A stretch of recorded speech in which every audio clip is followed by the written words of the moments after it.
சத்தாய் நிஷ்களமாய் ஒரு சாமியமும் இலதாய் சித்தாய் ஆனந்தமாய் திகழ்கின்ற திருத்துவமே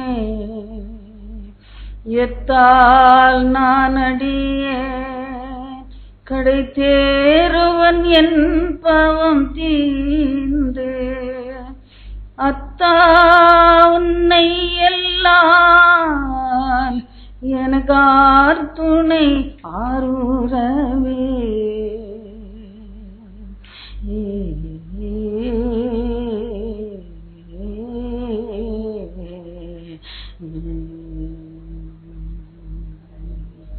வேளையில் எங்களோட பேசுங்கடியார் கேட்கிறோம். இயேசு கிறிஸ்துவின் பரிசுத்த நாமத்திலே பிதாவே ஆமென்.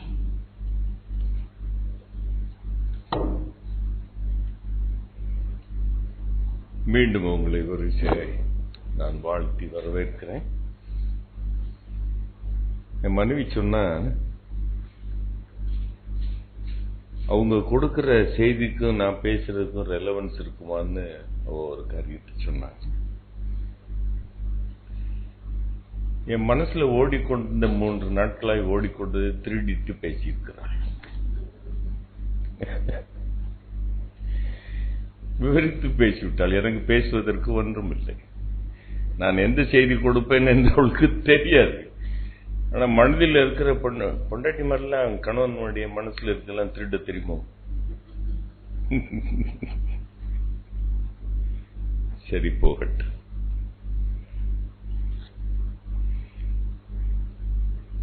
சில நாட்களுக்கு முன்பாக ஒரு தலைப்பை நான் வாசித்தேன். அதுல தலைப்பு கீழே என்ன எழுதியிருக்கிறது என்று தெரியாது, நான் வாசிக்கல. டிஸ்கவரிங் ஃபெய்த் என்று ஒரு தலைப்பை நான் வாசித்தேன். அந்த தலைப்பு என்னுடைய உள்ளத்தை அதிகமாய் சிந்திக்க வைத்தது. அநேக காரியங்களை ஆண்டவருடைய வேதத்திலிருந்து நான் அறிந்து கொள்ளும்படியாய் அந்த தலைப்பு என்னோடு கூட பேசினது. இது நல்ல கவனிங்க பிரியமானவர்களே. கர்த்தர் எப்படி நமக்கு தம்முடைய காரியத்தை உணர்த்துவார் என்று ஒரு வழிமுறையே கிடையாது. இதை மனதில் வைத்துக் கொள்ளுங்கள். எப்படி வேண்டுமானாலும் கர்த்தர் தன்னுடைய காரியத்தை வெளிப்படுத்துவார். யார் மூலமாவதும் கர்த்தர் தம்முடைய சித்தத்தை வெளிப்படுத்துவார். இதை மனதில் you should be proactive. That's all. நீங்க உணர்வுள்ளவர்களாய் இருக்கத்தான் கர்த்தர் விரும்புகிறார். ஒரு சின்ன தலைப்பை தான் நான் பார்த்தேன், டிஸ்கவரிங் ஃபெய்த். இது என் உள்ளத்திலே அநேக சிந்தனைகளை எழுப்பினது. அநேக காரியங்களை நான் வேதத்திலிருந்து நான் சிந்தித்துக் கொண்டிருந்தேன். அந்த சிந்தனைகளைத்தான் நான் உங்களுக்கு முன்பாக நான் வைக்க விரும்புகிறேன். அதற்கு ஆதாரமாய் எல்லாரும் எடுத்துக்கொள்ளுங்கள். புதிய ஏற்பாட்டிலே 333 பக்கம் யூதா எழுதின பொதுவான நிருபத்தில் 17 - 21 வரைக்கும் நான் வாசிக்கிறேன். கவனமாய் உற்று கவனித்து கேளுங்கள். யூதாவின் நிருபம் 17 - 21 வரைக்கும் நான் வாசிக்கிறேன். கவனமாய் கேளுங்கள்.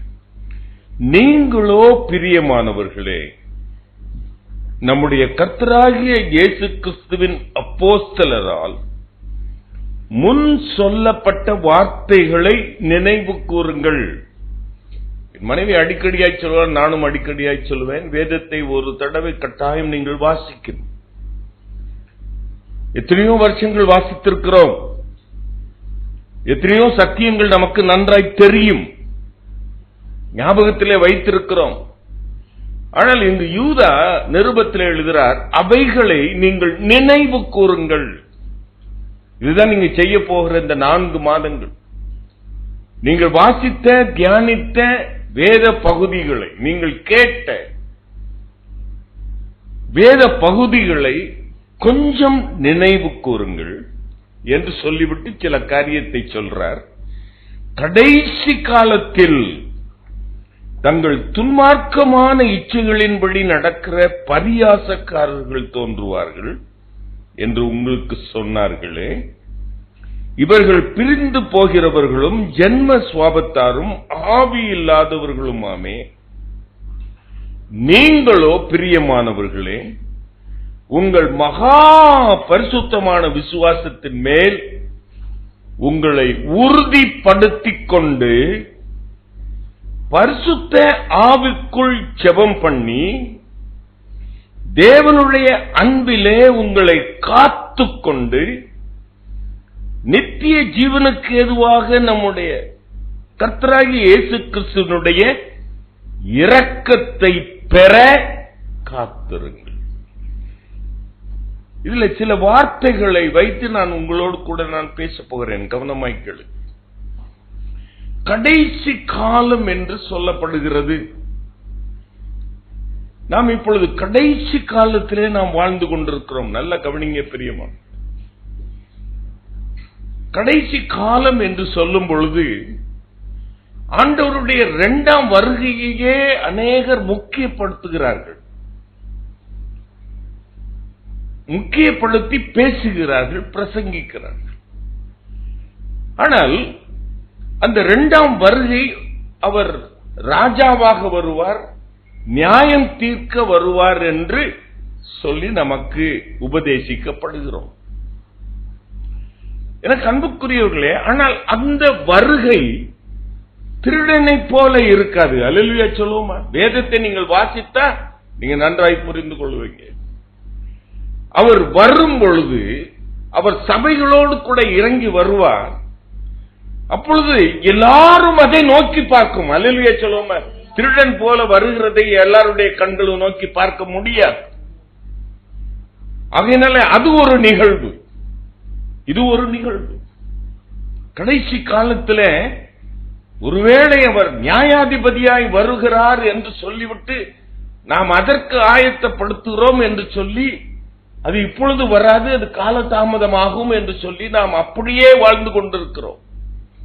ஆனால் என் இயேசு ஒரு காரியத்தை சொன்னார், அதை கவனமாய் கேட்கணும். நான் திருடனை போல வருவேன். அல்லேலூயா சொல்லுவோமா? அல்லேலூயா சொல்லுவோமா? அல்லேலூயா சொல்லுவோமா? அப்ப யாருடைய கண்களும் பார்க்க முடியாது. திருடனை போல நீ எதிர்பாராத நேரத்திலே அவர் வருவார். வேதம் அப்படித்தான் சொல்லுகிறது. அவர் அப்படி சொன்னவர் சில காரியங்களை சொல்லுகிறார். 2 பேர் வயல்களிலே வேலை செய்து கொண்டிருப்பார்கள். ஒருவள் எடுத்துக் கொள்ளப்படுவாள், இன்னொருவள் கைவிடப்படுவாள். அதே போல அநேக காரியங்களை அவர் சொல்லிக் கொண்டு வருகிறார். அவர் நியாயாதிபதியாய் வரும் பொழுது எல்லாரும் அவரை நோக்கி பார்க்கும். அவரை குத்தினவர்களே அவரை நோக்கி பார்ப்பார்கள். அதுதான் அவருடைய 2ஆம் வருகையில் நடக்க போகிற காரியம். சபை மக்களோடு கூட இறங்கி வருவார். ஆனால் அவர் திருடனை போல வரும் பொழுது அவருடைய கால்கள் பூமியிலே படாது, அது மத்திய வானத்திலே இருப்பார். தனக்கான சபைகளை அவர் எடுத்துக் கொள்வார். அல்லேலூயா சொல்லுமா? ராஜாதி ராஜாவாய் திரும்பி வரும் பொழுது அவரோடு கூட வருகிற சபை மக்களை அவர் தெரிந்தெடுத்து எடுத்துக் கொள்வதற்காக திருடனை போல வருகிறார். கடைசி காலத்திலே நடக்க போகுது. ஆகையினால் நம்முடைய ஆண்டவராகிய இயேசு கிறிஸ்து எப்பொழுது வேண்டுமானாலும் ஒரு திருடனை போல, யாருக்கும் எந்த ஒரு அனௌன்ஸ்மெண்ட் இருக்காது. 2ஆம் வருகை எல்லாருக்கும் தெரியும், எல்லாரும் பார்ப்பார்கள். 2 சாட்சிகள் மறிக்கிறதே உலகத்திலே இருக்கிற அத்தனை ஜனங்களும் பார்ப்பார்கள். 2ஆம் வருகையை ராஜாதி ராஜாவாய் வருகிறதை எல்லாரும் பார்க்க முடியும். ஆனால் ரகசியமாய் வருகிற அந்த திருடனை போல வருகிற அந்த நேரத்தில் மனைவி அதை சொன்னாள். தூதர்களை அனுப்பி இப்படிப்பட்ட காரியத்திற்காக செபித்துக் கொண்டிருக்கிறவர்கள் நெற்றியிலே அடையாளம் போடும். ஏனென்றால் அவர்கள் நியாய தீர்ப்புக்கு தப்புவார்கள். அல்லேலூயா சொல்லுவோமா? கர்த்தருடைய அழிவுக்கு தப்பும்படியாய் அவர்களுடைய நெற்றியிலே அடையாளம் போடப்படுகிறது. நாமும் அழிக்கப்படாதபடிக்கு கர்த்தரோடு கூட எடுத்துக் கொள்ளப்பட வேண்டும். அல்லேலூயா சொல்லுவோம். அப்போ யாரெல்லாம் எடுத்துக் கொள்ளப்படும்? இதுதான் முக்கியமான காரியம். எனக்கு அன்புக்குரியவர்களே, அவள் பேசும்பொழுது எசேக்கியேலிருந்து சொல்லுகிறாள், நீங்கள் ஜெபித்துக் கொண்டிருப்பீர்கள் என்றால் உங்களுடைய நெற்றியிலே அடையாளமிடப்படும். லூக்கா 18:8 கர்த்தர் கடைசி காலத்தில் நடக்க போகிற அதிகமான சம்பவங்களை நான் தீர்க்க தரிசனமாய் உங்களிடத்திலே சொல்லி கைதட்டுதல் பெறுவதற்கு நான் வரல. எல்லாரும் அப்படித்தான். முதல் வருஷம் ஆரம்பிக்கும் பொழுது எல்லாரும் அப்படித்தான் சொல்லுவாங்க, பூமி அதிர்ச்சிகள் கேட்பீங்க, இது நடக்க போகுது, அது எல்லாம் பைபிள் இருக்கு. நான் அதை பத்தி நான் சொல்ல வரல.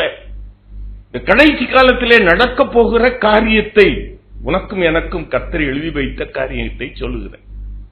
லூக்கா 18:8 கடைசி காலத்தில் மனுஷகுமாரன் வரும் பொழுது அவர் இந்த உலகத்தில் இந்த மக்கள் மத்தியில விசுவாசத்தை காண்பாரோ?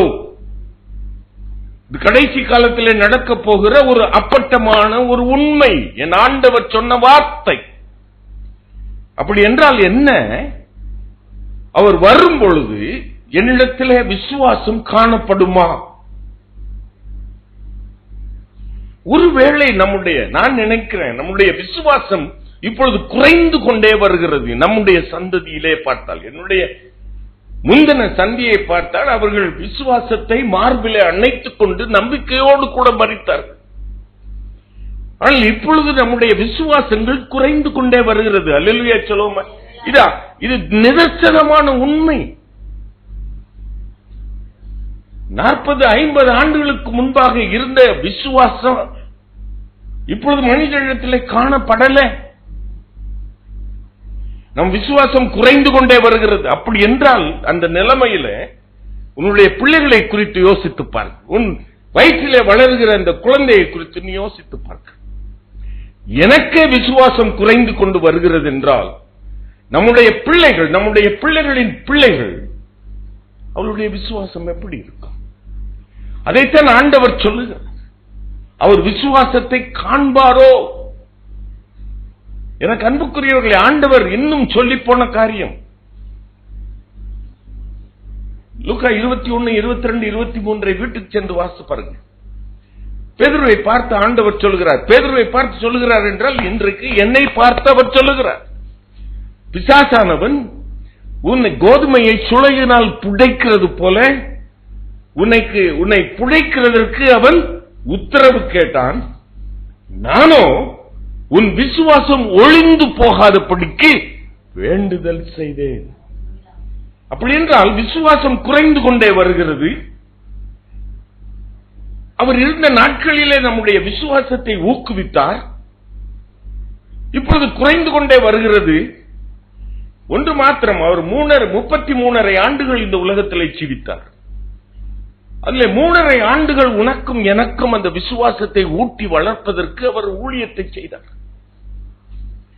ஆனால் இப்பொழுது மனதிலே வைத்துக் கொள்ளுங்கள், இப்பொழுதும் பிதாவினுடைய வலது பாசத்திலே வீற்றிருந்து இரவும் பகலுமாக என்னுடைய விசுவாசம் ஒழிந்து போகாதபடிக்கு அவர் வேண்டுதல் செய்து கொண்டிருக்கிறார். கரத்தட்டி ஆண்டவருக்கு நன்றி. ஏனென்றால் அவர் சொன்ன வார்த்தை, நான் வரும் பொழுது விசுவாசத்தை காண்பேனோ? அப்படி என்றால் அந்த விசுவாசம் காணாம போயிடும். அல்லேலூயா சொல்லுவோமா? குறைந்து போகிற அந்த விசுவாசம் வருகிற சந்ததியிலே காணாமல் போய்விடும். ஆனால் கர்த்தர் என்ன செய்து கொண்டிருக்கிறார்? பிதாவினிடத்திலே அதை பரிந்து பேசிக் கொண்டே இருக்கிறார். என் பிள்ளையினுடைய விசுவாசம் ஒழிந்து போகக்கூடாது. அவர் சொல்றார் பேதுருவிடத்திலே, அவன் என்கிட்ட உத்தரவு கேட்டான், நான் அவனுக்கு உத்தரவு கொடுத்திருந்தேன் என்ன ஆயிருக்கும்? ஆனால் உன் விசுவாசம் ஒழிந்து போகாதபடிக்கு நான் உனக்காக நான் வேண்டுதல் செய்தேன். அல்லேலூயா சொல்லுவோமா? எனக்கு அன்புக்குரியவர்களே, இந்த விசுவாசம் நமக்குள்ளே குறையவும் கூடாது, ஒழிந்து போகவும் கூடாது. இதை காத்துக்கொள்ளணும். அல்லேலூயா சொல்லுவோமா? அல்லேலூயா சொல்லுவோமா?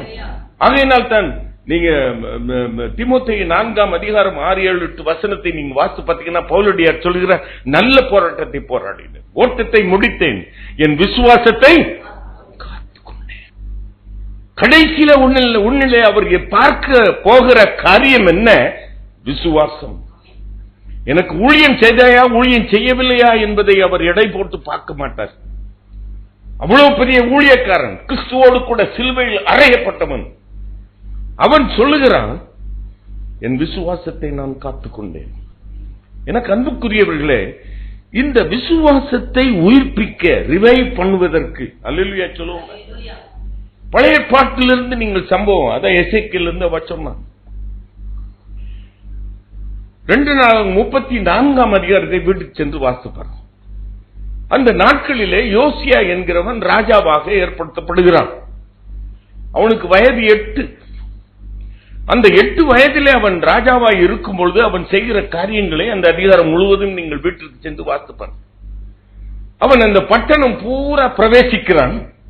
அங்குள்ள விக்கிரகங்களை எல்லாம் உடைத்து போடுகிறான். அல்லேலூயா சொல்லுமா. நீங்க பாருங்க பிரியமானவர்களே, அந்த அதிகாரத்தை நீங்க வீட்டுக்கு சென்று வாசிப்பார். ஏனென்றால் ஜீவனுள்ள தேவனை விசுவாசிப்பதற்கு பதிலாய் அவர்கள் விக்கிரகங்களை தேடி போயிட்டாங்க. அவருடைய விசுவாசம் குறைந்து போயிடுச்சு. அல்லேலூயா சொல்லுமா. அதை உயிர்ப்பிப்பதற்கு அந்த ராஜா என்ன செய்கிறான்? அந்த விக்கிரகங்கள் எல்லாம் உடைச்சு போடுறான். அங்கு மற்ற தேவர்களுக்கு கொடுக்கிற பலிபீடங்களை எல்லாம் உடைத்து போடுகிறான்.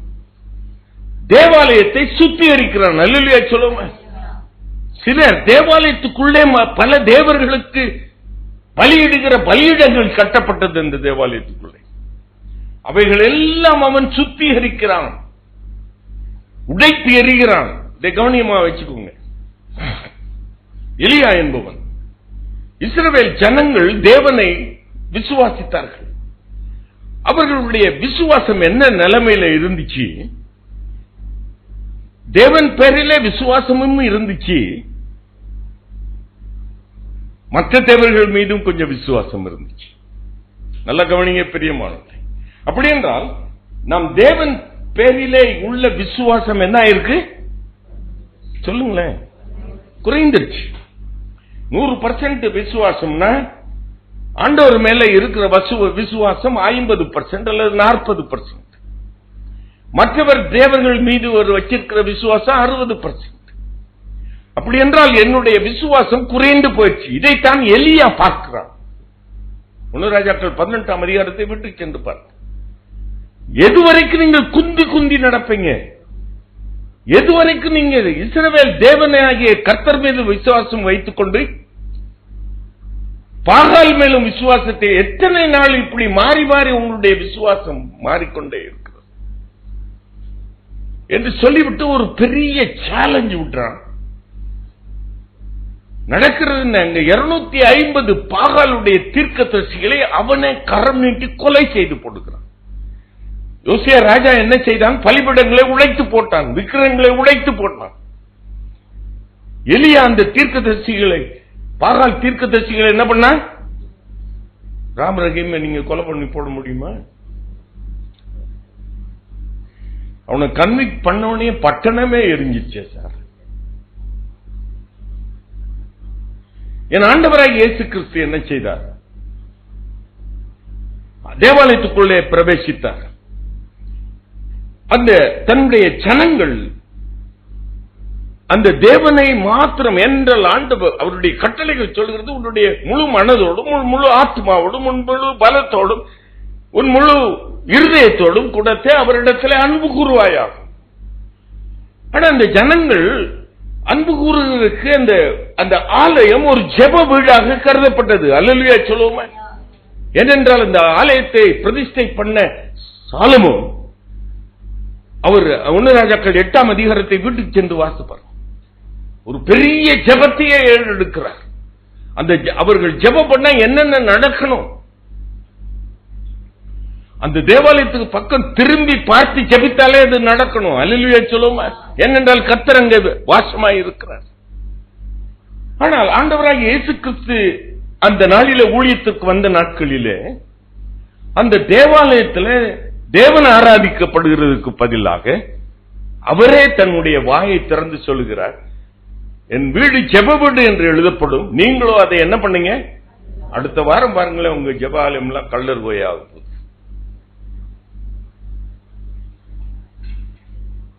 அங்கு நான் இதை தியானிக்கும் பொழுது எனக்கு ஒரு காரியம் வெளிப்பட்டது.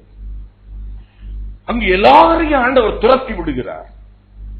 காசுக்காரர்களுடைய பலனை எல்லாம் என்ன பண்ணிடுறாரு? அப்படிதான் என்ன அர்த்தம்? மூப்பர் ஆலயத்திலிருந்து வந்திருக்க. அப்போ அந்த ஆலயத்துக்கு காணிக்க போடணும்னா அதற்கு ஒரு டெசிக்னேட்டட் காயின் இஸ் தேர். அல்லேலூயா சொல்லுவோமா? அது எல்லாரிடத்திலும் இருக்காது. அவர்கள் தங்களுடைய தேசத்தில் இருக்கிற அந்த பணத்தை எல்லாம் எடுத்துக்கொண்டு அந்த ஆலயத்தில் இந்த காயின், இந்த எக்ஸ்சேஞ்ச் கொடுத்து ஆலயத்தில் போடுகிற காணிக்கையாக மாற்றி கொடுக்கணும். இப்போ எங்க ஆலயத்தில் சொல்லப்படு, உங்க ஆலயம் தெரியாது சார், எனக்கு தெரியாது. எங்க ஆலயத்தில் என்ன பண்ண போகுது, அந்த தேவாலயத்தில் அந்த பங்கனுக்கு பயன்படுகிறது மாதிரி நீங்க உங்க 100 ரூபாய் நோட்டை 2000 நோட்டை கொடுக்க முடியாது. அதை போய் யார்கிட்ட மாத்தணும்? அங்குள்ள மூப்பர்களிடத்துல கொடுத்து மாத்தி அதை டோக்கனா மாத்தி கொண்டு போகும். அந்த டோக்கன் தான் செல்லுபடியாகும். அந்த நாட்களிலே எல்லா பணமும் செல்லுபடியாகாது. ஆலயத்துக்கு என்று சொல்லப்பட்ட ஒரு காயின் தான் அவங்க கொடுக்கணும். இதை பார்த்தார், என்னுடைய வீட்டை கள்ளர் கோயிலையாக மாத்திருக்கிறேன் என்று சவுக்கை எடுத்து அவர் ஆலயத்தை சுத்திகரிக்கிறார். இன்னைக்கு சவுக்கு எடுத்து அந்த தம்பியை நான் சுத்திகரிக்க முடியுமா? விட்டுருவாங்களா? எல்லாரும் மூப்பர்களை அடிக்க முடியுமா? கே பிஷப்பை உண்டாக்கி இருக்கிறாங்க. அந்த கே பிஷப்புக்கு விரோதமாய் அவரை தூக்கி எறிய முடியுமா நம்மளால? பழைய ஏற்பாட்டிலே அதை செய்தார்கள், முடிந்தது. விக்கிரங்களை உடைத்து போட்டார்கள், பலிபீடங்களை உடைத்து போட்டார்கள். பாகால் தீர்க்கதரிசியை கொலை செய்யப்பட்டது. ஆனால் புதிய ஏற்பாட்டிலே அது நடக்காது. ஆண்டவரும் செய்து பார்த்தார். எனக்கு அன்புக்குரியவர்களே, நான் இதை யோசித்து பார்த்தேன். அப்படி என்றால் இந்த கடைசி காலத்திலே நாம் என்ன செய்ய முடியும்? பிஷப்பை மாற்ற முடியாது, நம்முடைய மூப்பர்களை மாற்ற முடியாது, ஆலயத்தில் நடப்படுகிற காரியங்களை நம்மால மாற்ற முடியாது. இப்படிப்பட்ட நிலைமையிலே நாம் இருக்கிறோம். என்ன செய்ய முடியும்? இந்த கடைசி காலத்திலே என்ன செய்ய முடியும்? நல்லா கவனிங்க பிரியமானவர்களே. கடைசி காலம் என்று சொல்லிவிட்டு அதுல இன்னொரு வார்த்தை போட்டிருக்கிறது, துன்மார்க்கமான இச்சையின்படி. What do you understand by that? துன்மார்க்கமான இச்சை. அது தமிழ்ல நம்மளுக்கு புரிய மாட்டேங்குது கொஞ்சம். என்னடா அது துன்மார்க்கமான இச்சை, என்னதுன்னு நம்ம கண்டுபிடிக்கணும். அதுல நீங்க ஆங்கில வேதாகமத்தில் பாத்தீங்கன்னா உங்களுக்கு ஒரு விளக்கம் கிடைக்கும். Ungodly lost. இங்க வந்திருக்கிறவங்கள சிறு பிள்ளைகளா இருக்கும் பொழுது எனக்கு என்ன ஆசை இருந்திருக்கும்? நீ ஸ்கூல்ல படிக்கும்போது உனக்கு என்ன ஆசை இருந்திருக்கும்? சொல்லுங்க, எல்லாம் சொல்லுங்க, வாயை திறந்து சொல்லுங்க. எனக்கு அந்த நாட்கள்ல சின்ன பிள்ளை கமர்கட் வாங்கணும்னு ஒரு ஆசை இருந்திருக்கும். இல்லன்னா என்ன ஆசை இருந்திருக்கும்? அந்த பஞ்சு மிட்டாய் வாங்கணும்னு ஒரு ஆசை இருந்திருக்கும். அதுதான் நம்முடைய ஆசைகளா இருந்தது. ஆனா இந்த கடைசி காலத்துல அந்த ஆசையை பத்தி சொல்லல ஆண்டவர். அன்காட்லி லஸ்ட், துன்மார்க்கமான இச்சைகள். எனக்கு அன்புக்குரியவர்களே, இப்படிப்பட்ட காலத்துக்குள்ளே நாம் வாழ்ந்து கொண்டிருக்கிறோம். நம்ம அவர்களை we cannot eliminate them, we cannot neutralize them, we cannot bring a change in the system. ஒன்றையே நம்ம செய்ய முடியாது. செய்ய முடியுமா பாருங்க. நம்ம என்னமோ இல்லாம தலைகளை நின்று பார்க்கிறோம். இந்த கவர்மெண்ட்டை மாற்ற முடியுது அவங்களால?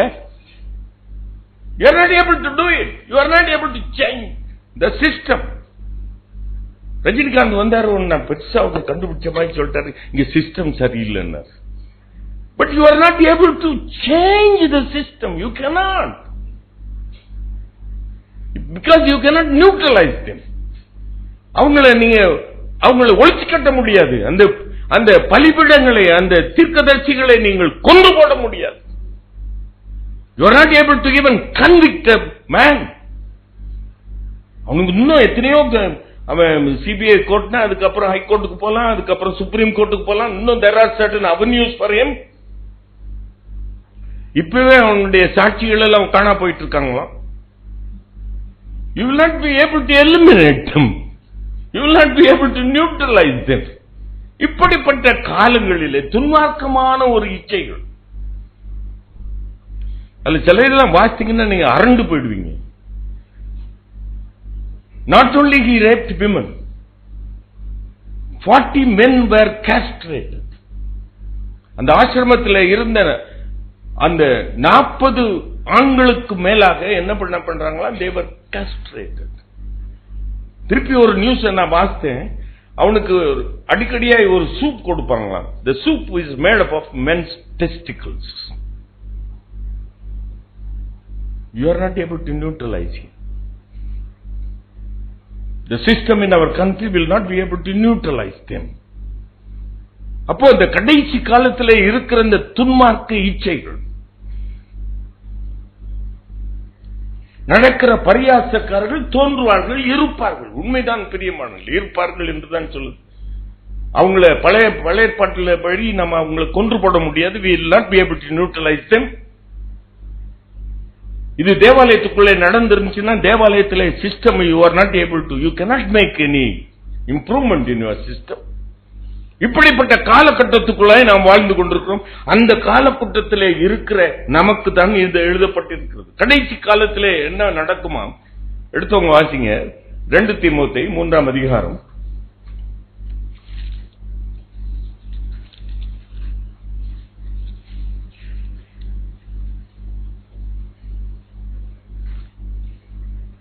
கடைசி நாட்களிலே 1 வாசிக்கிறேன். கொடிய காலங்கள் வரும் என்று அறிவாயாக, எப்படி எனில் மனுஷர்கள் தற்பிரியர்களாயும் பணப்பிரியராயும் வீம்புக்காரராயும் அகந்தை உள்ளவர்களாயும் தூசிக்கிறவர்களாயும் தாய் தகப்பன்மாருக்கு கீழ்ப்படியாதவர்கள். இது நடக்குதா இல்லையா உலகத்தில்? கடைசி காலத்தில் நடக்கிற சம்பவம். தாய் தகப்பன்மாருக்கு கீழ்ப்படியாதவர்களும் நன்றி அறிதல் இல்லாதவர்களாயும் பரிசுத்தமே இல்லாதவர்களாயும் சுவாப அன்பு. இதுதான் இப்ப ரொம்ப நடக்குது. பிள்ளைகள் பெற்றோரை மதிக்கிறதில்லை, அன்பு கூறுகிறதில்லை. பிள்ளைகள் பெற்றோர்களே அவர்கள் நடத்துகிற விதத்தை நான் கேள்விப்படும் பொழுது எனக்கு ரத்த கண்ணீர் தான் வரும். அநேகர் இடத்துல வந்து பேசும்பொழுது மகன் அல்லது மகள் அவளுடைய பெற்றோர்களை அவங்க நல்லா வாழ்ந்துதான் முடிச்சிருப்பாங்க. அவங்களுடைய வாழ்க்கையில் அவங்களுடைய ஆசீர்வாதத்தை எல்லாம் பெற்றுக்கொண்டுதான் இருந்திருப்பாங்க. ஆனாலும் அவர்கள் கடைசி காலத்திலே அந்த பிள்ளைகளை வைத்து காப்பாற்றுறதுக்கு அவர்களால் முடியல. அந்த சுவாப அன்பே இல்லாமல் போய்விடுகிறது. அல்லேலூயா சொல்லுமா, அல்லேலூயா சொல்லுமா. இது நடக்க போகுது பிரியமானவர்களே. இந்த கொடிய காலங்கள் இணங்காதவர்களாயும் அவதூறு செய்கிறவர்களாயும் இச்சை அடக்கம் இல்லாதவர்களாயும் கொடுமை உள்ளவர்களாயும் பகைக்கிறவர்களாயும் துரோகிகளாயும் துணிகரம் உள்ளவர்களாயும் இருமாப்புள்ளவர்களாயும் தேவ பிரியராய் இராமல் சுகபோக பிரியராயும்.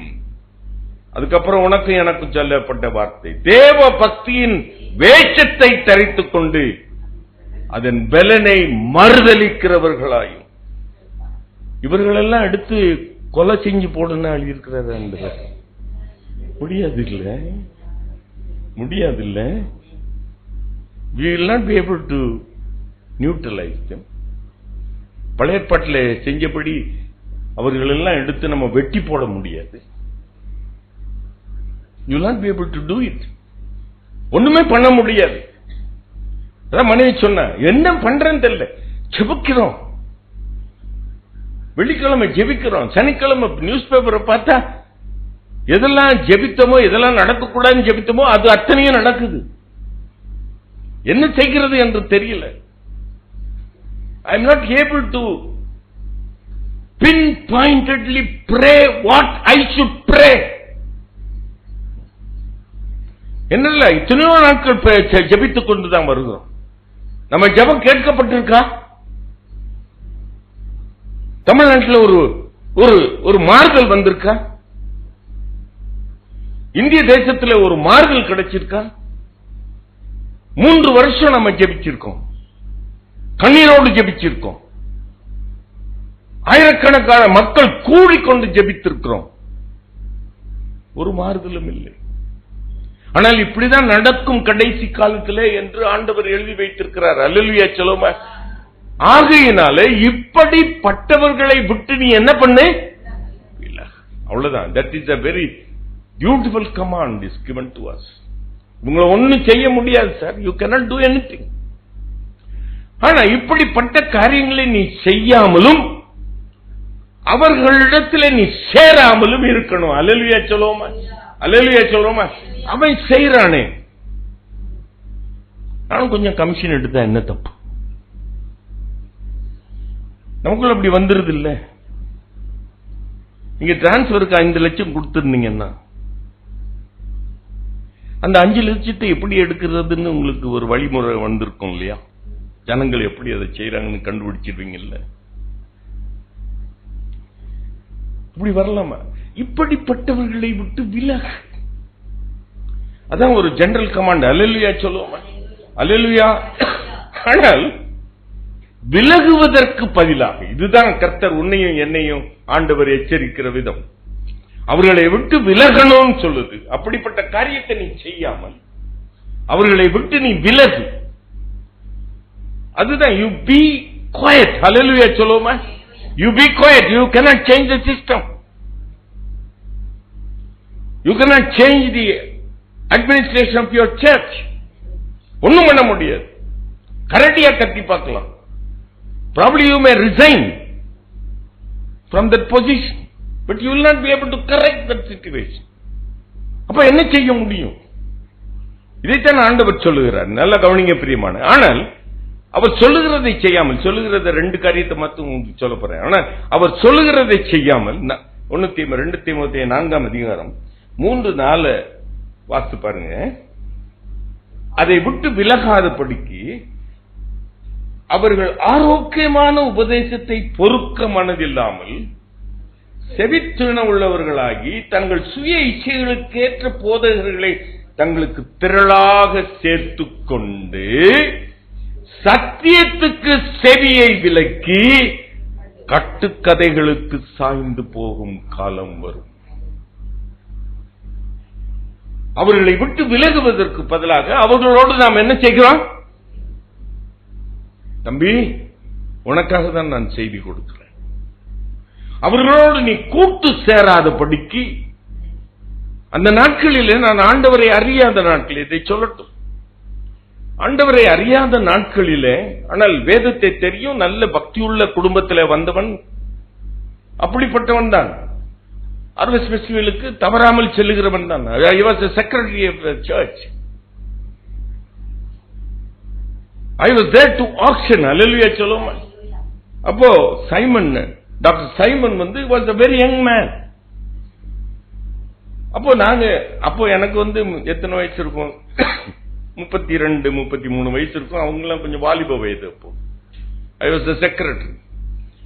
அப்போ நான் அவங்களை கூப்பிட்டேன், தம்பி என்னுடைய தொண்டையெல்லாம் வத்தி போச்சு ஆக்ஷன் போடும்போது, கத்தி கத்தி, நீங்க கொஞ்சம் கத்துங்க அப்படிம்ப. அவர் ஆக்ஷன் நடத்துவார். அப்படிலாம் இருக்கும். நாட்கள் ஆக ஆக ஆக என்னுடைய மனதிலே ஒரு தெளிவு எப்படி வந்தது என்று சொல்லட்டும். ஏனென்றால் நான் செக்ரட்டரியா இருந்த நாட்கள், நான் பெருமைப்படுத்த சொல்லல, நீங்கள் எதை விட்டு விலக வேண்டும் என்று நான் சொல்லிக் கொண்டிருக்கிறேன். அப்பொழுது பிரியாணி பொட்டெல்லாம் விலைக்கு கொடுப்பாங்க. அப்ப 25 ரூபாய். ஆனால் நான் செக்ரட்டரியா இருக்கும் பொழுது அந்த பிரியாணி செய்வதற்கு அதுக்கு ஒரு டொனேஷனை நான் கேட்டு பெற்றுக் கொள்வேன். அப்போ மூப்பர்களிடம் எல்லாம் பேசும் பொழுது இந்த பிரியாணி மட்டும் நீங்க விலை இல்லாமல் கொடுங்கள் அப்படி என்று சொல்லுவேன். அவர்கள் ஒத்துக்கொள்ள மாட்டார்கள். ஆகையினாலே நான் என்ன செய்வேன், இந்த பிரியாணியை வாங்கி சாப்பிட மாட்டேன். புரியுதா? செக்ரட்டரியா தான் இருப்பேன். அப்போ ஊழியம் செய்யல, அபிஷேகம் பெறல, ஒரு கல்வியும் தெரியாது. அப்போ ஆலயத்தில் வைராக்கியமாய் ஆண்டவருடைய பக்தியாய் இருந்த ஒரு செக்ரட்டரி. நானும் என் மனைவியும் ஆலயத்தை விட்டு வெளியே வருகிறோம். ஒரு ஏழை குடும்பம்.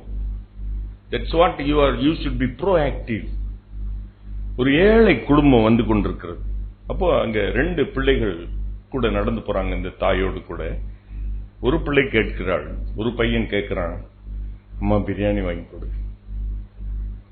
அப்ப இந்த தாய் சொல்லுகிறாள், 25 ரூபாய்க்கு என்கிட்ட இல்லடா, நான் எப்படி பிரியாணி வாங்கி கொடுக்கிறேன் என்று அந்த தாய் சொல்லுகிறாள். அவன் திருப்பி அழுகிறான். அந்த இடத்துல தரையில உட்கார்ந்துக்கிட்டான். பிரியாணி வாங்கினா தான் நான் போவேன்றான். நானும் வாங்கி கொடுக்க முடியாது, ஏனென்றால் டோக்கன் வச்சிருக்கவங்களுக்கு தான் பிரியாணி கொடுப்போம். நான் அந்த ஏழை பிள்ளைக்கு பிரியாணி வாங்கி கொடுக்க முடியாது. அப்புறம் நான் கமிட்டியில நான் சொன்னேன், அடுத்த வருஷம் தயவு செய்து இதை மனதிலே வைத்துக் கொள்ளுங்கள். ஆலயத்துக்கு வருகிறவர்கள் எல்லாரும் பணக்காரர்கள் அல்ல, ஏழைகளும் வருகிறார்கள். ஆகையினாலே ஒரு 50 அல்லது 100 பாக்கெட் பிரியாணியை பாஸ்டர் கையிலே கொடுத்து வைங்க. அவர் இந்த ஏழைகளுக்கு கொடுக்கட்டும், இலவசமாய் கொடுக்கட்டும் என்று சொன்ன. அதை செய்கிறார்களோ செய்யலையோ. அதற்கப்புறம் அந்த ஆலயத்தை விட்டு, ஆலயத்தில் நடக்கிற இந்த ஹார்வெஸ்ட் ஃபெஸ்டிவலுக்கு செல்லுகிறதை விட்டு நிறுத்திவிட்டேன். இதை மனதில் வைத்துக் கொள்ளுங்கள் பிரியமான. வேதம் அப்படித்தான் எனக்கு அறிவுரை சொல்லுகிறது. இவர்களை விட்டு விலகு. ஒருவேளை என்னை குறித்து நிறைய பேர் குறை சொல்லலாம். ஆலயத்தில் நடக்கிற எந்த பங்கனுக்கு இந்த மனுஷன் வரமாட்டேங்கிறானே, என் மேல நிறைய குறை வரும், நிறைய பேர் சொல்லுவாங்க. அதை பற்றி நான் கவலைப்படுகிறவன் அல்ல. வேதம் அழகாக திட்டமாக சொல்லுகிறது, இப்படிப்பட்டவர்களிடத்திலிருந்து பிரிந்துட்டு என்ன செய்யணும் 2 காரியத்தை உங்கள்கிட்ட சொல்லிட்டு நான் முடிக்க போறேன், ஜெபிக்க போறேன்.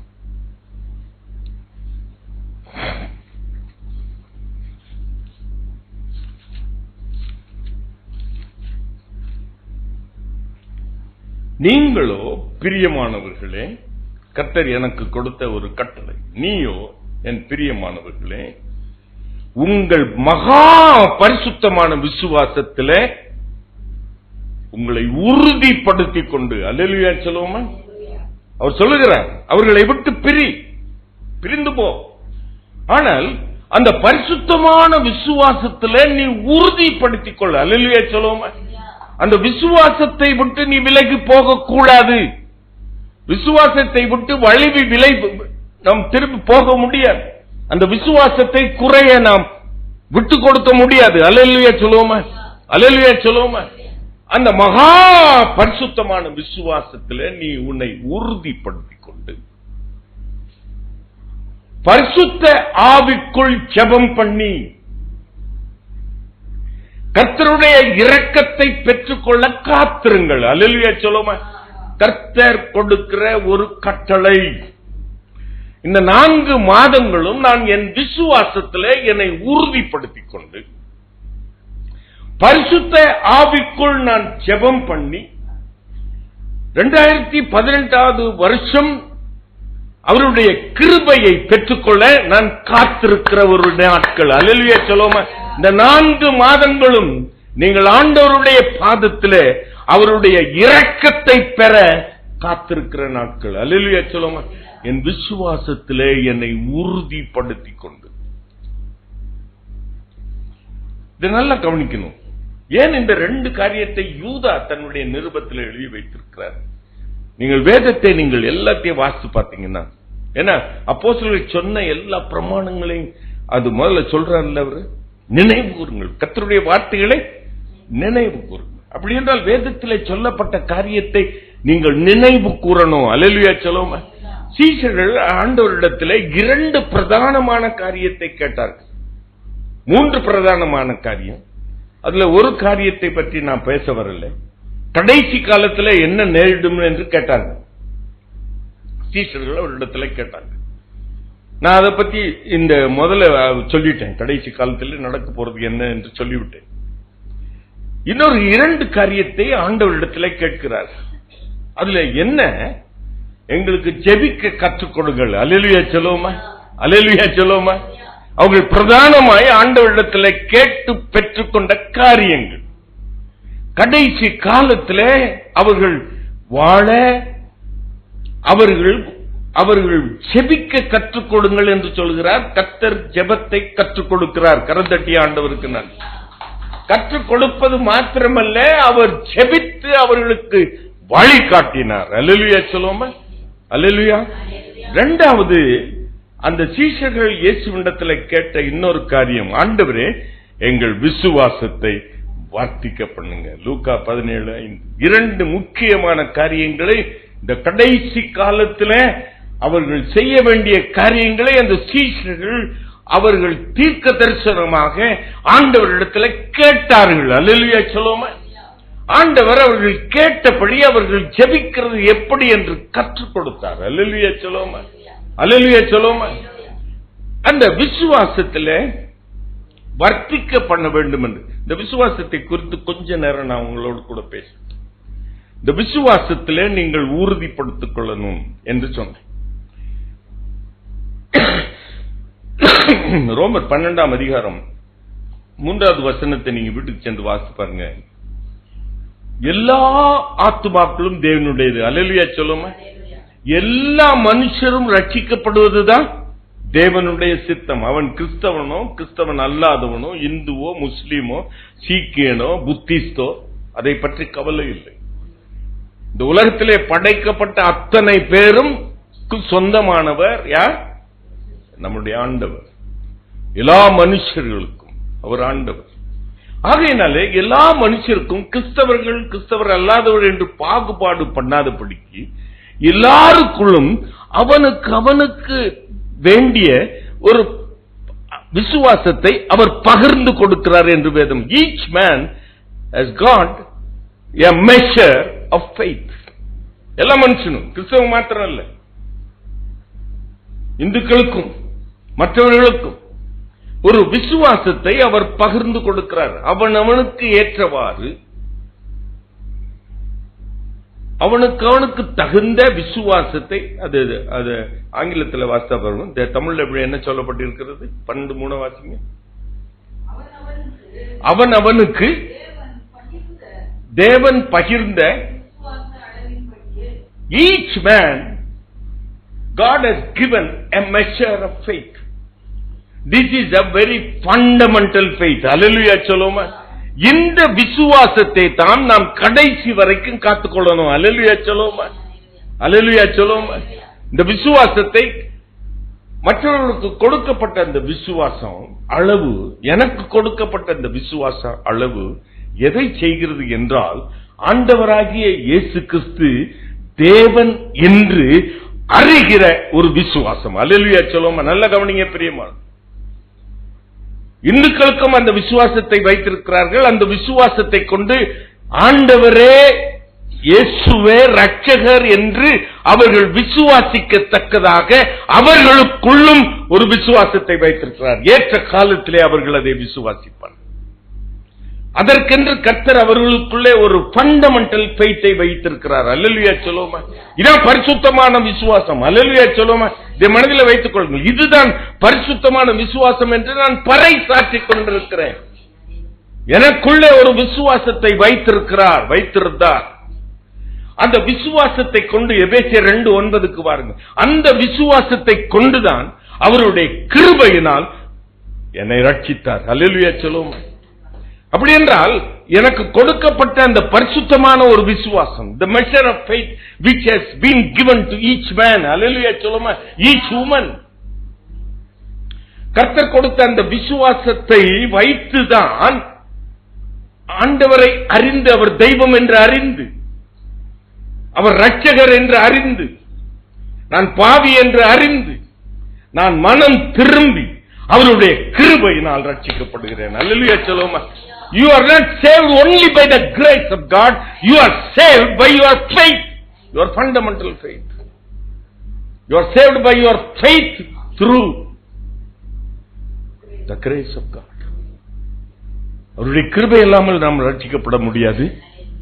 எனக்குள் அவர் கொடுத்த அந்த விசுவாசத்தினால் அவரை தெய்வம் என்று என்னால் அறிந்திருக்க முடியாது. அதற்குத்தான் அந்த விசுவாசம் கொடுக்கப்படுகிறது. இதை மனதில் வைத்துக் கொள்ளுங்கள். This is the fundamental basic faith in every man, every woman. ஆனால் இந்த விசுவாசத்தை கொண்டு ஆண்டவர் தான் தேவன் என்று அறிந்து கொள்ள முடியுமே தவிர அதை வைத்து எந்த காரியத்தையும் உன்னால் சாதிக்க முடியாது. இதை எழுதி வைத்துக் கொள். You write down that உனக்கு ஒரு அளவு விசுவாசத்தை கொடுத்திருக்கிறார் அல்லவா, அந்த விசுவாசத்தை கொண்டு வேறு எதையும் செய்ய முடியாது. சீஷர்கள் அதற்கு சாட்சி. என்னென்றால் அவர் பிசாசுகளை துரத்தினார். இவங்களால என்ன பண்ண முடியல? ஆண்டவரே, நீ செய்ததை எங்களால் ஏன் செய்ய முடியாமல் போயிடுச்சு? அப்போ நீ செய்ய முடியாது. You cannot do anything with the holy faith which has been kept and you are asked to keep it till his coming. Hallelujah சொல்லுமா. அவர் வருகை வரைக்கும் அல்லது உன்னுடைய மரணம் வரையந்தமும் அதை உனக்குள் காத்துக்கொள்ளணும். ஹல்லேலூயா சொல்லுமா. அப்படி என்றால் அந்த தெய்வத்தை மேலே வைத்திருக்கிற அந்த விசுவாசத்தை விட்டு நான் பாகாலை நாடி போகக்கூடாது. ஹல்லேலூயா சொல்லுமா. ஹல்லேலூயா சொல்லுமா. அதை வைத்துக் கொண்டு நான் ரட்சிக்கப்படும்படி கர்த்தர் எனக்கு அந்த விசுவாசத்தை கொடுத்திருக்கிறார். அதை வைத்து வேறு ஒன்றையும் என்னால் சாதிக்க முடியாது. ஆகையினால் தான் அந்த சீஷர்கள் கேட்கிறார்கள், எங்களால் ஏன் செய்ய முடியாமல் போயிடுச்சு?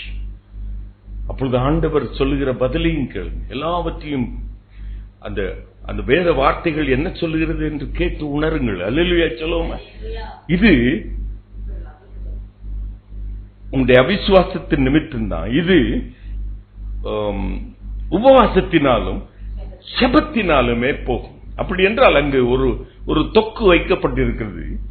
உன்னுடைய விசுவாசம் வர்த்திக்கப்படணும். அல்லேலூயா சொல்லுவோமா. ஆகையினால் தான் இன்னொரு இடத்துல அவர்கள் கேட்கிறார்கள் உபவாசமும் ஜெபமும். ஏனென்றால் இன்னொரு இடத்துல அவர் சொல்லுகிறார், தேவனுடைய குமாரன் உலகத்திலே இருக்கிற வரைக்கும் இவர்கள் உபாசிக்க வேண்டாம் என்று சொல்லுகிறார். நல்ல கவனிங்க பிரியமானவர்களே. அப்படி என்றால் அவர்கள் உபவாசிக்க தேவையில்லை. ஆனால் இதை எப்படி செய்ய முடியும்? உபவாசத்தினாலும் ஜெபத்தினால் தான் செய்ய முடியும் என்று ஆண்டவர் சொல்லுகிறார். ஆனால் அவர்கள் கேட்கிறார்கள், ஆண்டவரே எங்களுடைய விசுவாசத்தை வர்த்திக்க செய்யும். எனக்கு அன்புக்குரியவர்களே, basic faith, the fundamental faith is for your salvation. அதற்கப்புறம் நம்முடைய உலகத்திலே நாம் வாழ, நாம் மற்றவர்களுக்கு நன்மை செய்ய. அல்லேலூயா சொல்லுவோமா. நல்ல கவனிங்க பிரியமானவர்களே. உனக்காக அதான் தற்பிரியராய் இல்லாமல் எல்லாரும் தற்பிரியராய் இருக்கிறாங்க. Now the world is full of a core selfishness. அல்லேலூயா சொல்லுவோமா. இதை மனதில் வைத்துக் கொள்ளுங்க பிரியமா. தற்பிரியர்கள், தன்னுடைய குடும்பம், தன்னுடைய பிள்ளைகள், தன்னுடைய எல்லாமே அப்படி தான் தான் தான் தான் என்று சொல்லிக்கொண்டே இருக்கிற ஒரு எனக்கு அன்புக்குரியவர்களே, இந்த விசுவாசத்தை கர்த்தர் எனக்குள் வர்த்திக்கப்படுத்தி கொடுக்கிறார். எதற்கு? எனக்கு மாத்திரமல்ல, என்னை போல் நான் நேசிக்கிறதை போல பிறனையும் நேசிக்க. அல்லேலூயா சொல்லுவோமா. அல்லேலூயா சொல்லுவோமா. இதை நல்ல கவனிங்க பிரியமானவர்களே. நான் என்ன நேசிக்கணும், என்ன நேசிக்காம இருக்கக்கூடாது என்று சொல்லல. You should have a self, you should have your personal God. நீ உன்னை நேசிக்க வேண்டாம் நான் சொல்லல. ஏனென்றால் வேதம் சொல்லுகிறது, உன்னுடைய சரீரத்தை சுட்டு எரிக்க நீ ஒப்பு கொடுத்தாலும் தேவனுடைய அன்பு உனக்குள் இராவிட்டால் ஒரு பிரயோஜனமும் இல்லை. அல்லேலூயா சொல்லுவோமா. ஆகையினாலே உன்னை நேசிக்கணும், உன் சரீரத்தை சுகமாய் காத்துக்கொள்ளணும். அல்லேலூயா சொல்லுவோமா. அல்லேலூயா அல்லேலூயா. சரியான நேரத்தில் நீ சாப்பிடணும். அல்லேலூயா அல்லேலூயா. அது நீ செய்யணும். சரியான நேரத்தில் சாப்பிடுகிறதை போல மற்றவர்கள் சாப்பிடாமல் இருக்கும் பொழுது அவர்களுக்கு கொடுக்கணும். அதைத்தான் ஆண்டவர் சொல்லுங்க. பட் யார் செய்யறா? நான் நேற்று ஒரு சின்ன ஒரு நியூஸ் பார்த்தேன். இந்த கேரளா சீஃப் மினிஸ்டர் பேர் என்ன, Binoy Roy is a communist man. கடவுளே இல்லைன்னு சொல்லாத இருக்கிற, கடவுளே இல்லை என்று சொல்லுகிற குரூப்ல இருக்கிறவர். அப்பொழுது ஒரு மீனவர் குடும்பத்தில் பிறந்த ஒரு ஏழை மகளுக்கு +2 படித்து விட்டு அவள் மெடிக்கல் சீட்டுக்கு அப்ளை பண்ணியிருக்கிறான். அப்பொழுது அந்த மெடிக்கல் சீட்டு அவளுக்கு கொடுக்க முடியல. ஏன்னா அந்த ஓபிசி குரூப், இந்த குரூப்ல மீனவர் குடும்பத்தில் இருக்கிற முஸ்லிம் என்று அதுல போடப்படல. அந்த காஸ்ட் லிஸ்ட்ல மீனவர் குடும்பத்துல சில காஸ்ட் எல்லாம் போட்டிருக்கு, அதுல முஸ்லிம் என்று போடல. ஆகையினாலே இவளுக்கு அது சீட் கிடைக்கல. இது சீஃப் மினிஸ்டருக்கு எப்படியோ தெரிஞ்சிருச்சு. உடனே என்ன பண்ணாரு, கேபினட் கமிட்டியை கூப்பிட்டாரு, அசம்பிளியை கூப்பிட்டாரு, அந்த சட்டத்தையே மாற்றினார். அல்லேலூயா சொல்லுவோமா. அதுல முஸ்லீம் ஆட் பண்றதுக்கு அவர் வழிவகுத்தார், ஒரு சட்டத்தை கொண்டு வந்தார். அல்லேலூயா சொல்லுவோமா. அந்த பிள்ளைக்கு மெடிக்கல் அட்மிஷன் கிடைக்கும்படி செய்தார். அந்த மெடிக்கல் அட்மிஷனுக்கு அந்த மீனவர் அந்த டிபார்ட்மெண்ட் ஆஃப் பிஷரிஸ்ல இருந்து அந்த 5 லட்சம் ரூபாய் அவளுக்கு கொடுக்க அவர் கட்டளை போட்டார். கரந்தட்டி ஆண்டவருக்கு நன்றி. இப்போ ஒரு அனிதான ஒரு பிள்ளை செத்து போச்சு. 1176. இதை மனதில் வைத்துக் கொள்ளுங்க பிரியமா. எங்கேயாவது நியாயம் நடக்குதா? 196.75 கட் ஆஃப் மார்க்.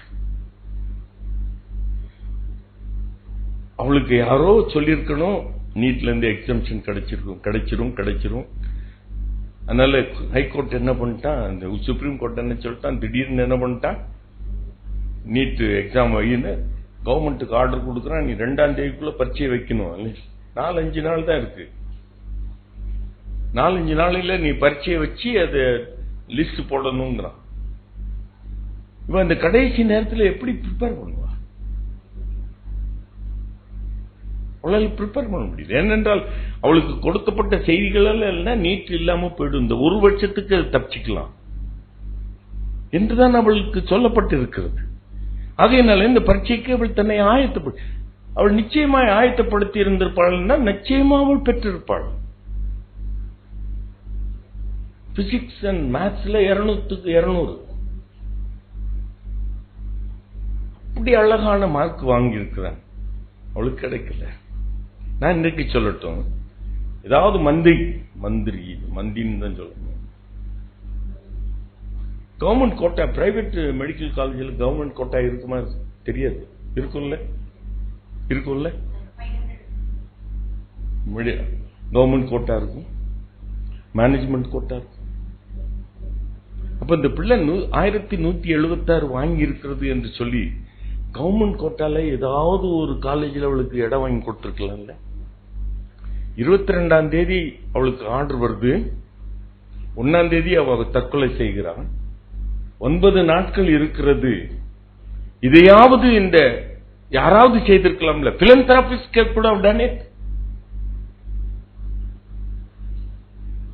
யாராவது மேனேஜ்மெண்ட் கோட்டா அல்லது கவர்மெண்ட் கோட்டால அவளுக்கு ஒரு சீட் வாங்கி கொடுத்த அந்த சம்பளத்தை நாங்கள் ஏற்றுக்கொள்கிறோம்னு யாராவது சொன்னாங்களா?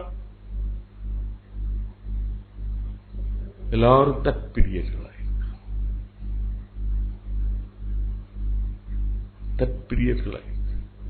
இதை பற்றி அநேகருக்கு தெரியாது. எனக்கு அன்புக்குரியவர்களே, இப்படிப்பட்டவைகளுக்காகத்தான் நீ ஜெபிக்க வேண்டும். அல்லேலூயா சொல்லுவோம். பரிசுத்த ஆவியிலே உன்னை உறுதிப்படுத்திக் கொண்ட ஃபண்டமெண்டல் ஃபெய்த்ல இருந்து ஆண்டவர் he gives you a second dimension of faith. அடுத்த கட்டம் வர்த்திக்க பண்ணணும்னு சொல்லும் பொழுது அந்த விசுவாசத்தை கர்த்தர் என்ன பண்ணி கொடுக்கிறார்? வர்த்தித்து கொடுக்கிறார். he increases your faith. how he increases? எப்படி அவர் அதை வர்த்திக்க பண்ணுகிறார்? எனக்குள்ளே அந்த அபிஷேகத்தை ஊற்றுகிறார். அல்லேலூயா சொல்லுவோம். நல்ல கவனிங்க பிரியமானவர்களே, பரிசுத்த ஆவியின் அபிஷேகத்தை ஊற்றுகிறார். அந்த அபிஷேகத்தை ஊற்றும் பொழுது ஊற்ற அந்த 9 வரங்களும் நமக்குள்ளே கொடுக்கப்படுகிறது. அல்லேலூயா சொல்லுவோமா. எடுத்து வாசித்து பாருங்க. 1 கொரிந்தியர் 12ஆம் அதிகாரம் 8 to 10 வரைக்கும் நீங்க வாசித்து பாருங்க. அந்த வரங்கள் பட்டியலிடப்பட்டிருக்கிறது. அதிலே ஒரு வரம் விசுவாசம். அல்லேலூயா சொல்லுவோமா. அப்படி என்றால் அந்த ஃபண்டமெண்டல் ஃபெய்த்தை வைத்து சில காரியங்களை என்னால் என்ன பண்ண முடியாது? சாதிக்க முடியாது. நீ சாதிப்பதற்கென்று ஆண்டவர் உனக்கு அபிஷேகத்தை கொடுத்து அந்த வரத்தையும் கொடுக்கிறார். அல்லேலூயா சொல்லுவோமா. ஆனால் இல்ல, ஒரு வித்தியாசம் உண்டு. எல்லாவற்றையும் சாதிக்க முடியாது. ஆவியின் வரத்திலே விசுவாசம் என்கிற வரம் கிடைத்தால் எல்லாவற்றையும் உன்னால் செய்ய முடியாது. நன்றாக கவனிங்க. இந்த வரங்களை செயல்படுத்துகிறவர் யார்? ஆண்டவர். He only should operate the gift in you. உனக்குள் இருக்கிற அந்த வரத்தை செயல்படுத்துகிறவர் நீ அல்ல, அவர்தான். அல்லேலூயா சொல்லுமா. அவர்தான் சொல்லணும். அதை சொல்லும் பொழுது உன்னுடைய இருக்கிற இந்த விசுவாசத்தின் வரத்தினாலே அதை உன்னை அக்கம்ப்ளீஷ் பண்ண முடியும். அல்லேலூயா சொல்லும். அவர் சொல்லாததை உன்னால் செய்ய முடியும். The second dimension also is having its own limitations. பரிசுத்த ஆவியின் அபிஷேகத்தினாலே கிடைக்கிற அந்த வரம் மாத்திரம் எனக்கு போதாது. அந்த விசுவாசத்தை அவர் பூரணப்படுத்துவதற்கு தான் அது கனியாக நமக்கு கொடுக்கப்படுகிறது. அல்லேலூயா சொல்லுவோம். ஆவியின் கனியாக நமக்கு கொடுக்கப்படுகிறது. கலாத்தியர் 5ஆம் அதிகாரம் 22, 23 வசனத்தை நீங்கள் எடுத்து வாசித்து பாருங்க. அங்க ஆவியின் கனி என்கிற அந்த 9 கனிகளிலே விசுவாசமும் குறிக்கப்பட்டிருக்கிறது. அல்லேலூயா சொல்லுவோம். This is the third dimension of faith. நம்ம என்ன பண்றோம்? அந்த அந்த அந்த அந்த ஃபண்டமெண்டல் பேசிக் ஃபெய்த்தை வச்சுக்கிட்டே குதிரை குண்டாஞ்சட்டியில ஓட்டிக்கிட்டே இருக்கும். எத்தனை நாள் ஓட்ட போறீங்க பாப்போம். விசுவாசம் வர்த்திக்கப்படும். அதை வேதம் அழகாக சொல்லுகிறது. அந்த கனி, நான் ஒரு நாள் 3வது ஞாயிற்றுக்கிழமை அதை குறித்து விவரித்து நான் பேசினேன். அந்த கனி சும்மா ஒருத்தர் எல்லாத்துக்கும் கிடைக்காது பிரியமானவர்களே. அந்த கனியை கிடைக்கிறதுக்கு உனக்குள் இருக்கிற இந்த மனுஷ சுவாபங்களை நீ சிலுவையில அடிக்கணும். அல்லேலூயா சொல்லுவோமா. அல்லேலூயா சொல்லுமா. கலாத்தியர் 5ஆம் அதிகாரத்தை நீங்க வீட்டுக்கு சென்று வாசித்து பாருங்க. 17 to 19 வரைக்கும் உன்னுடைய மாம்ச கிரியைகளை குறித்து ஒரு 17 மாம்ச கிரியைகள் பட்டியலிட்டு சொல்லப்படுகிறது. அந்த மாம்ச கிரியைகளை நாம் மேற்கொள்வதற்கு தான் ஆவியின் கனிகள் கொடுக்கப்படுகிறது. அல்லேலூயா சொல்லுவோமா. அந்த ஆவியின் கனி என்ன என்று சொல்லட்டு, அதுதான் திவ்ய சுவாபம். It is the nature of God. அல்லேலூயா சொல்லுவோமா. ஆண்டவருக்கு வரம் மாத்திரம் இல்ல, it is the nature of God. He had a faith. அல்லேலூயா சொல்லுவோமா. அதைத்தான் ஆண்டவர் உனக்கும் எனக்கும் சொல்லுகிறார். இந்த கடுகளவு விசுவாசம். That is the divine nature of God.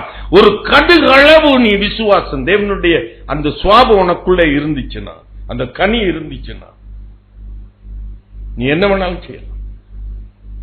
இந்த மரத்தை பார்த்து நீ வேரோடு புழுங்கப்பட்டு நீ அங்க போய் சமுத்திரத்தில் போய் விழு என்றால் அப்படியே ஆகும். That is the divine nature of God. Jesus Christ had the divine nature of his father. அல்லேலூயா சொல்லுமா. லாசருவின் கல்லறைக்கு முன்பாக நின்று கொண்டு, ஆண்டவரே என்னுடைய ஜெபத்தை கேட்டதற்காக உமக்கு ஸ்தோத்திரம் என்று சொல்லிவிட்டு, லாசருவே வெளியே வா என்று சொல்கிறார். மரித்த லாசரு 4 நாளாய் நாரை கிடந்த அந்த உடம்பு சரீரம் உயிர் பெற்று வருகிறது. That is the divine nature of God. அதை நான் பெற்றுக்கொள்ள வேண்டும் என்றால் என்னுடைய சுவாபங்களை நான் சிலுவையிலே அடிக்கணும். அல்லேலூயா சொல்லுவோமா. கலாத்தியர் 5, 23, 24 வீட்டுக்கு சென்று வாசிப்பார். கிறிஸ்துவனுடையவர்கள் தங்கள் ஆசைகளையும் இச்சைகளையும், மாம்சத்தையும், தங்களுடைய ஆசைகளையும் இச்சைகளையும் அவர்கள் சிலுவையிலே அடிக்கிறார்கள். அடித்ததற்கு அப்புறம் தான் அந்த கனி நம்மிடத்திலே காணப்படும். அல்லேலூயா சொல்லுவோமா. அல்லேலூயா, அல்லேலூயா, அல்லேலூயா, அல்லேலூயா. எனக்கு அன்புக்குரியவர்களே, இந்த விசுவாசத்திலே நீ ஊர்தி கொண்டு, அல்லேலூயா சொல்லுவோம். இந்த கடைசி காலத்தில் இப்படிப்பட்டவர்கள் இருப்பாங்க. அவர்களை நீ ஒன்னும் பண்ண முடியாது. ஆனால் உன் விசுவாசத்திலே நீ ஊர்திப்படுத்திக் கொண்டு, அல்லேலூயா சொல்லுவோமா, உன் விசுவாசத்தை நீ வர்த்திக்க பண்ணிக்கொண்டு, அல்லேலூயா சொல்லுவோமா, தேவனுடைய சுவாபத்தை பெற்றுக்கொண்டு, அல்லேலூயா சொல்லுவோமா. நான் ஏற்கனவே ஒரு நாள் சொன்னேன். நீங்க எடுத்து வாசித்து பாருங்க. 2 பேதுரு 1ஆம் அதிகாரம் 3 நீங்க 8 வரைக்கும் வாசித்து பாருங்க. ஆண்டவர் சொல்லுகிறார், அந்த தேவனுடைய திவ்ய சுவாபத்துக்குள்ளே நீங்கள் பங்குள்ளவர்களாக மாறணும். அல்லேலூயா சொல்லுமா. You should become, you should participate in the divine nature of God. அல்லேலூயா சொல்லுமா. அது பரிசுத்த ஆவியினாலே, வல்லமையின் ஆவியினாலே, மகிமையின் ஆவியினாலே அந்த திவ்ய சுவாபங்கள் உனக்கு கொடுக்கப்படுகிறது. அல்லேலூயா சொல்லுமா. You should participate in the divine nature of God. அங்கு சொல்லப்படுகிறது விசுவாசம் மாத்திரம் போதாது, விசுவாசத்தோடு கூட நம்பிக்கையும். வாசிங்க அதை தொடர்ந்து. விசுவாசத்தோடு தைரியத்தையும், தைரியத்தோடு ஞானத்தையும், ஞானத்தோடு இச்சையடக்கத்தையும், இச்சையடக்கத்தோடு பொறுமையையும், பொறுமையோடு தேவ பக்தியையும், தேவ பக்தியோடு கூட தற்பிரியராயில்லாமல் சகோதர சிநேகம். அல்லேலூயா சொல்லுவோமா? சகோதர சிநேகத்தோடு அன்பையும் கூட்டி வழங்குங்கள். அப்படி என்றால் அந்த திவ்ய சுவாபமாகிய அந்த விசுவாசம் அந்த தைரியத்தினாலே, இச்சையடக்கத்தினாலே, ஞானத்தினாலே, சகோதர சிநேகத்தினாலே, பொறுமையினாலே, அன்பினாலே, தேவனுடைய அன்பினாலே அது நமக்குள் பூரணப்படுகிறது. அதுதான் கடுகளகு விசுவாசம்.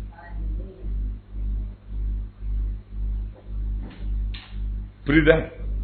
அவர் சும்மா கொஞ்சம் கடுகளகு விசுவாசம் தான் நீ சொல்லி பாரு. எதாப்புல ஒரு பஸ் வந்துட்டு இருக்கு, போய் மோத வருது, கடுகளவு விசுவாசம், பஸ் நில்லுன்னு சொல்லு.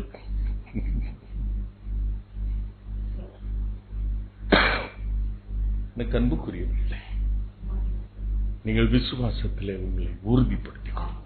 4 months I am giving you a time to be at the feet of God, for you to develop that faith. அந்த விசுவாசத்திலே நீ உறுதியாய், ஒருவேளை 2018 முதல் மாதத்திலே கர்த்தர் வருகை இருக்கும் என்றார், அவர் நம்முடைய விசுவாசத்தை காணணும். அந்த விசுவாசத்தை காணணும். எனக்கு அன்புக்குரியவர்களே, விசுவாசத்திலே உறுதிப்படுத்தி பரிசுத்த ஆவிக்குள் ஜெபம் பண்ணணும். பரிசுத்த ஆவிக்குள் ஜெபம் பண்ணணும்னு சொல்றத மனசுல வச்சுக்காதீங்க. ஜெபம் பண்ணீங்கன்னா நீங்க உலகத்துல நடக்கிறது அல்லது செக்குலர் தேவைகளுக்கு தான் நீங்க வாயிட்டு ஜெபம் பண்ணுவீங்க. இந்த உலகத்துல நடக்கிற காரியங்களை நீங்க வேணா பட்டியலிட்டு ஜெபம் பண்ணலாம். ஆனால் இங்கு பரிசுத்த ஆவிக்குள் ஜெபம் பண்ணணும்னு போட்டிருக்கு. அப்போ அந்த பரிசுத்த ஆவிக்குள் ஜெபம் பண்ணுகிறது என்பது ஒரு வித்தியாசமான ஒரு ஜெபம். அல்லேலூயா சொல்லுமா? அல்லேலூயா சொல்லுமா? நீங்க எடுக்கிற லிட்டனி பிரேயர் இல்ல. It's not a litany prayer. லித்தானியா ஜெபம் பரிசுத்த ஆவிக்குள் நிறைந்து ஜெபிக்கிற ஜெபம் அல்ல. பரிசுத்த ஆவிக்குள் ஜெபம் பண்ணி என்று வேதம் போட்டிருக்கிறது. அல்லேலூயா சொல்லுவோமா? அதுதான் அவர் ஜெபிக்க கற்றுக் கொடுத்தார். ஜெபிக்க கற்றுக் கொடுத்தது மாத்திரமல்ல, அவர் ஜெபித்து காண்பித்தார். இது எல்லாரோடும் சேர்ந்து ஜெபிக்கிற ஜெபம் இல்ல. அல்லேலூயா சொல்லுமா? இதை மனதில் வைத்துக் கொள்ளுங்க பிரியமானவர்களே. ஆண்டவர், அதுக்கும் நான் சொல்றேன், ஆண்டவர் மற்றவர்களை அவரோடு கூட கூட்டு சேர்த்து கொண்டு ஜெபிக்கணும்னு போனார். எந்த இடத்துல சொல்லுங்க? பைபிளே தெரியாதோ? அப்ப இந்த 4 மாசத்துல பைபிளையும் படிக்கணும். 3 பேர்த்த கூட்டிட்டு போனார். எங்க? ஓ, இப்ப தெரியுது இல்ல? மறுரூபமலைக்கு இல்ல, கெத்செமனே தோட்டத்துக்கு என்னோடு கூட இருந்து நீங்க என்ன பண்ணுங்க? ஜெபம் பண்ணுங்க. இப்ப கூட்டா சேர்த்து ஜெபம் பண்ணணும்னு சொல்லி கூட்டிட்டு போனீங்கன்னா அதுல யாருல மற்ற 3 பேர் என்ன பண்ணுவான்? தூங்கதான் செய்வோம். அது அவருக்கு தெரியும். அதனால நான் ஜெபம் பண்ணுகிறதை, நான் கூட்டம் சேர்த்து ஜெபிக்கிறதை நான் சொல்லல. இதை மனதில் வைத்துக் கொள்ளுங்கள் பிரியமா. 1000 பேர் 10,000 பேர் கூடி ஜெபிக்கிற இந்த ஜெபத்தை நான் சொல்லல. அதனால ஒருவேளை நீங்கள் ஜெபத்தை பெற்றுக்கொள்ள, ஜெபிக்க கற்றுக்கொள்கிறீங்களா இருக்கும். I do not want that prayer. God wants in the last days. நீ பரிசுத்த ஆவிக்குள் ஜெபிக்கணும். That is what the Lord wants. இந்த 4 மாதங்கள் எதற்காக கொடுக்கப்படுகிறது? You wait at the feet of God, filled by the Holy Spirit. All others, without the Holy Spirit, they will have a list to pray. But when you are filled with the Holy Spirit, I don't keep a list for my prayer. I do not know what to pray for. இன்னைக்கு நீங்க எனக்கு சொல்லி எனக்கு நீங்க கத்துத்தாங்களே, இந்த இன்னைக்கு political derma இல்ல, எதை சொல்லி நீங்க ஜெயிப்பீங்க? யாரோ புத்திசாலிகள் நிறைய பேர் இருக்கீங்க, சொல்லுங்களேன். அப்படியாவது நான் சொல்லி ஜெயிக்க மாட்டேன், ஜெபம் பண்ணி பார்க்கிறேன், நடக்குமான்னு தெரியாது. எதற்கு ஜெபிக்கணும்னு எனக்கு தெரியாது. ஆகையினால் தான் நீ ஜெபிக்கிறது என்னதென்று உனக்கு தெரியாதபடியினாலே பரிசுத்த ஆவியானவர் உனக்காக வாக்கு கிடங்காத பெருமூச்சோடு கூட அவர் உனக்காக வேண்டுதல் செய்யும். அப்படி என்றால் என்ன அர்த்தம்? நீங்க முழங்கால் படியிட்டு ஆண்டவருடைய பிரசன்னத்திலே பரிசுத்த ஆவியில நிரம்பி நீங்க இருப்பீங்கன்னா அந்த ஆவியானவரே உனக்குள் இருந்து ஜெபிப்பார். அல்லேலூயா சொல்லுமா. எனக்கு என்ன ஜெபம் பண்றேன்னு தெரியல. நான் இன்னைக்கு I am listless to pray. எதற்காக ஜெபிக்கிறதுன்னு தெரியல. அப்படியா? நீங்க எத்தனை பேர் ஜெபிக்கிறீங்க? கை வைத்துங்க பாப்போம். சொல்லுங்க, கையை வைத்துங்களேன். ஜெபிக்கிறீங்களா? இந்த சிச்சுவேஷனை மாத்துறதுக்கு எதை சொல்லி ஜெபம் பண்றது நம்மளுக்கு புரியுதா, தெரியுதா? I don't have any clue. சத்தியமா I do not have any clue what is going to happen. I do not know what to pray for. I do not know. Probably நான் மரமண்டையா இருக்கிறதுனால தான் ஆண்டவர் எனக்கு இந்த வசனத்தை வெளிப்படுத்தி இருக்கிறார் தெரியாது. உங்களுக்கு ஆண்டவர் கற்றுக் கொடுத்திருப்பாரா எதை சொல்லி ஜெபிக்கணும்? பரிசுத்த ஆவிக்குள் ஜெபம் பண்ணி இதை மனதில் வைத்துக் கொள்ளுங்கள் பிரியமானவர்களே. ஆண்டவர் பாலஸ்தீனா நாட்டிலே பிறந்தார். அந்த நாட்டு வழக்கத்தின்படி அதிகாலை வெகு இருட்டோடு என்பது 3 மணி, காலை 3 மணி. 3 மணிக்கு அவர் தனியாக புறப்பட்டு செல்வாராம். 7 மணி அவர் தேவாலயத்தில் இருப்பார் காலையில. அப்ப 3லிருந்து 7 மணி 4 மணி நேரம் அவர் பிதாவோடு கூட அவர் ஐக்கியம் வைத்திருப்பார். அல்லேலூயா சொல்லுமா. 4 hours he spent in prayer every day. That is why பிசாசு அவரை கண்டு நடுங்கினது. குருடனை தொட்ட மாத்திரத்திலே அவனுக்கு பார்வை கிடைத்தது.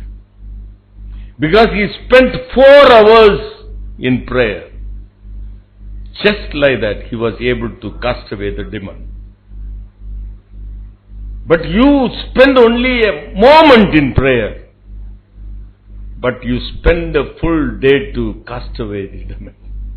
இது உண்மைதானே? இது சத்தியம் தானே சார்? சில கூட்டங்கள்ல சில மீட்டிங்ல நான் பார்க்கிறேன், அது பாடா படுத்திட்டு இருக்கு, அவர்களால் துரத்த முடியல. ஏன்?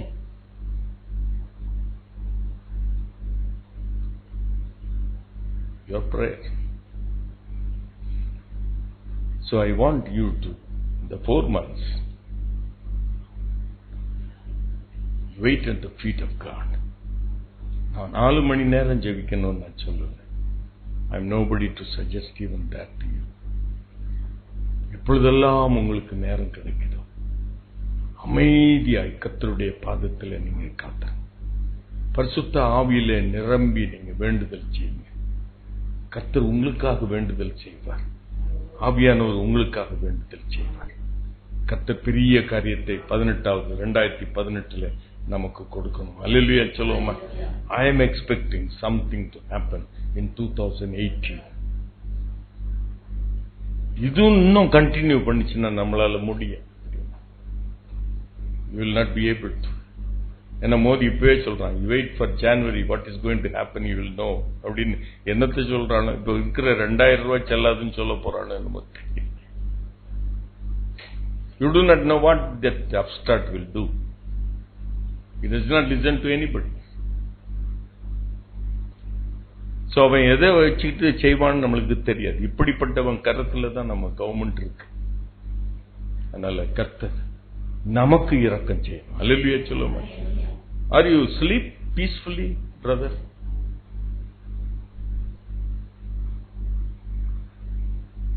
உலகத்துல ஓடுற காரியமே நமக்குள்ள ஓடிக்கிட்டே இருக்குல்ல, சமாதானமே இல்ல. If you are proactive, Rama ஆண்டான்னு Ravana ஆண்டான்னு நினைச்சிட்டு இருக்கவங்க நல்லா தூங்குவாங்களா இருக்கும். எவன் ஆட்சி பண்ணா என்ன அப்படின்னு சொல்றவங்க தூங்குவாங்களா இருக்கும். இந்த உலகத்துல நடக்கிறது, தேவனுக்கு விரோதமாய் நடக்கிற காரியங்களை கண்டு எலியாவினுடைய அவனுடைய இருதயம் நொறுக்கப்பட்டது போல எவ்வளவு நீங்கள் குந்தி குந்தி நடப்பீங்க. எனக்கு அன்புக்குரியவர்கள், ஆண்டவருடைய அன்பை பெற்றவர்கள், your fundamental, if you have been saved, நீ ரட்சிக்கப்பட்டிருப்பாய் என்றால் இது ஆண்டவருடைய கிருபை. இந்த கிருபை இன்னும் கொஞ்சம் கேட்டு பெற்று உங்களுடைய விசுவாசத்தை வர்த்திக்க பண்ணுங்க. விசுவாசம் திவ்ய சுவாபமாக மாறட்டும். ஆண்டவருடைய சாயலாக மாற்றும். ஆண்டவருடைய சாயலாகவும் ரூபமாகவும் ஆதாம் படைக்கப்பட்டான். ஆனால் தேவனுடைய சாயலை அவன் விட்டு விட்டான். அல்லேலூயா சொல்லுவோமா? தேவனுடைய ரூபமாக பாவம் செய்த மனுஷனாக இந்த உலகத்திலே வாழ்ந்தான். அந்த தேவ சாயலை நாம் திரும்ப பெற்றுக் கொள்ளணும். அல்லேலூயா சொல்லுவோமா? அல்லேலூயா சொல்லுவோமா? அல்லேலூயா சொல்லுவோமா? அல்லேலூயா சொல்லுவோமா? கண்களை மூடு.